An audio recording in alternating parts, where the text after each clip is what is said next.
আমার প্রিয় West Bengal state ইউনিভার্সিটির ফার্স্ট সেমিস্টারের ছাত্রছাত্রীরা যারা এবছরে ফার্স্ট সেমিস্টারে এডুকেশন GE1 DSC1 পরীক্ষা দেবে তাদের জন্য আমার এই সাজেশন। তোমরা যদি আমার এই সাজেশন ফলো করো, আশা রাখি সমস্ত প্রশ্নই কমন পাবে। তোমরা যেহেতু প্রথম পরীক্ষা দিচ্ছ, আমি একটু বলে দিই, এডুকেশনের ক্ষেত্রে কি হয়, 15-র কিছু প্রশ্ন 5-এ চলে আসে বা 5-এর প্রশ্ন 15-ই চলে যায়। তো এই 15-র কোন কোন প্রশ্নগুলো 5-এ আসতে পারে আমি মেনশন করে দিয়েছি।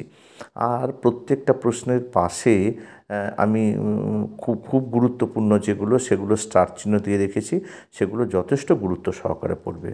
আর একটা তোমাদের প্রতি অনুরোধ, যারা এখনও পর্যন্ত আমার চ্যানেলকে সাবস্ক্রাইব করোনি, অবশ্যই চ্যানেলটিকে সাবস্ক্রাইব করে পাশে থাকা বেল আইকনটিকে বাজিয়ে সকল নোটিফিকেশন অন করে রাখবে, যাতে যে কোনো ভিডিও, যে কোনো ধরনের নোট সাজেশন তোমাদের কাছে প্রথম পৌঁছে যায়। দেখো প্রশ্নগুলো, ফার্স্টেই জানো 15-র তোমাদের দুটো প্রশ্ন লিখতে হয়। প্রথম প্রশ্নটা হচ্ছে, শিক্ষার সংজ্ঞা দাও বা শিক্ষা বলতে কি বোঝো, শিক্ষার প্রকৃতি ও পরিধি আলোচনা করায়। প্রকৃতিটা 5-এ আসতে পারে। 2, শিক্ষার লক্ষ্য বলতে কি বোঝো, শিক্ষার ব্যক্তিতান্ত্রিক ও সমাজতান্ত্রিক লক্ষ্যের মধ্যে পার্থক্য আলোচনা করো। 3, অনিয়ন্ত্রিত শিক্ষা বলতে কি বোঝো, অনিয়ন্ত্রিত শিক্ষার মাধ্যম হিসাবে পরিবারের ভূমিকা আলোচনা করো।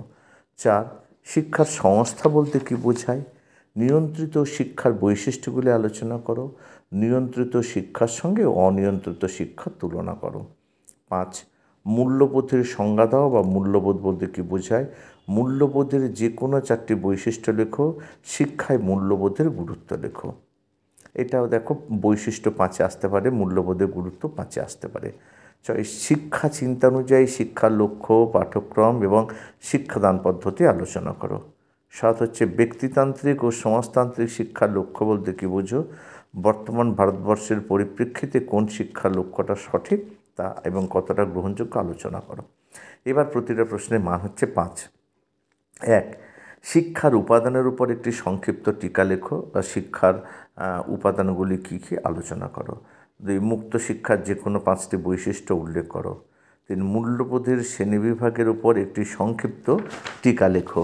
4 হচ্ছে যে ফ্রয়েবেল উল্লেখিত উপহার ও কাজের উপর একটি সংক্ষিপ্ত টিকা লেখো।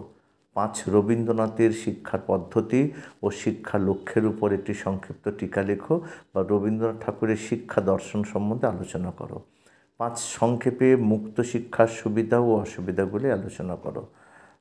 7, ফ্রয়েবেলের কিন্ডারগার্টেন পদ্ধতির মূল বৈশিষ্ট্যগুলি আলোচনা করো।